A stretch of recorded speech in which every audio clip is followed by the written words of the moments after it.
Sheikh Ahmad Gumi has once again stirred the nation with his statements about banditry in Nigeria. And today, it feels like every eye is on the government.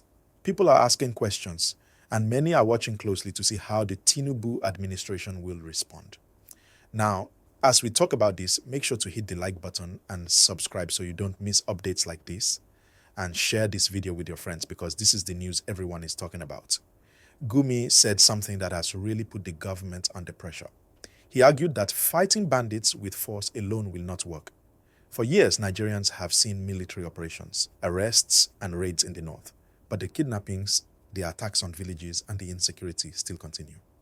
Gumi is pointing out that while the military has an important role, it is not enough on its own. Negotiation and dialogue, he said, must be part of the strategy. This is something very few officials dare to say openly, and it is why his words are making headlines. The president's government now has to respond carefully. They cannot ignore what Gumi said because it affects public opinion, and it also challenges the current security policies. Every Nigerian wants safety, and any suggestion that the government's approach is incomplete naturally puts people on edge. Gumi's reputation as a cleric who has tried to engage with bandits gives weight to his words, and people are listening. Remember, as you listen, click the like button and subscribe to this channel. This helps us bring more real-time stories like this straight to you. Gumi reminded Nigerians that not all solutions are about violence. He shared stories about bandits surrendering and even spoke about the root causes of why people join these criminal groups. Many of these young men grow up with very few opportunities. Some lose their way, and some are influenced by local politics or the failings of the communities they live in. Gumi's point is simple. If Nigeria wants long-term peace, it cannot ignore the reasons these crimes happen. This does not mean he supports criminal acts. He has made it clear that kidnapping, robbery, and attacks on innocent people are wrong, but he also argues that punishment alone will not stop these problems. This is where his comments become controversial. Many Nigerians feel that he is too soft on criminals, while others believe he is speaking the truth. And this brings us to the reaction across the country. On social media, on television, in conversations in homes and markets, opinions are divided. Some people say Gumi is undermining the government and giving comfort to criminals. Others say he is highlighting facts that the government needs to face. Whether you agree or not, it is clear that his words have made people talk, and talking is the first step toward real change. The government is now caught between two challenges. On one side, they must maintain authority and show strength. On the other side, they cannot ignore public discussion about alternative ways to handle insecurity. Every action or inaction is being watched. Citizens are paying attention, and international observers are also watching. This is why the headline says the government is on edge. As we discuss this, don't forget to like this video and subscribe to the channel. It only takes a second, and it helps us continue delivering stories like this to you. Gumi's approach is not simple. He has met with bandits in forest camps and negotiated surrenders. Some of these operations have worked, according to him, though critics say these methods are dangerous and give criminals too much leverage. Still, it is undeniable that his strategy has drawn attention because it is different from what most people expect. Let's think about what this means for the average Nigerian. Families are concerned for their children, for their livelihoods, and for their communities.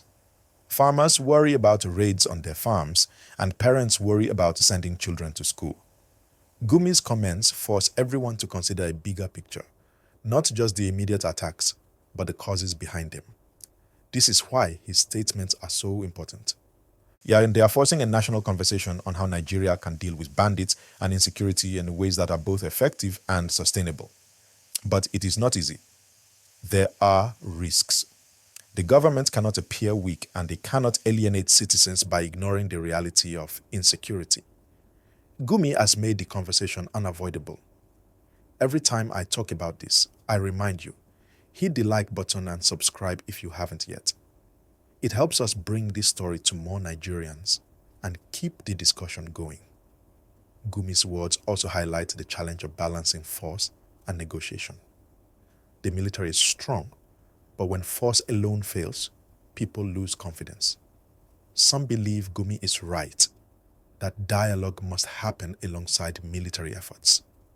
Others say any negotiation with criminals is dangerous and encourages more crime. Both views are being debated, and this is exactly why Nigerians are engaged and paying attention. As we continue, consider this. Every discussion about insecurity touches millions of lives. It touches the parents who fear sending children to school, the young people who see crime as an opportunity, and the leaders who are under pressure to protect everyone. Gumi's statements are controversial, but they have made everyone think about solutions beyond just fighting. This story is ongoing. Every statement, every reaction, every decision by the government is being watched. People want results, not excuses. And this is why today, more than ever, Nigerians are listening, talking, and questioning. Now, before I continue, like this video and subscribe, because what comes next will explain even more about how this conversation affects every Nigerian, and you don't want to miss it. Now, let's talk about the impact of Gumi's statements on the Tinubu administration. The government is facing a delicate situation. On one hand, they need to maintain authority and reassure Nigerians that security is their top priority. On the other hand, ignoring Gumi's comments could appear dismissive, especially since he has a following in many northern communities. Every word he says carries weight, and every reaction from the government is being analyzed by citizens, journalists, and security experts alike. Many people are asking, will the government take Gumi's advice seriously? Or will they publicly correct him?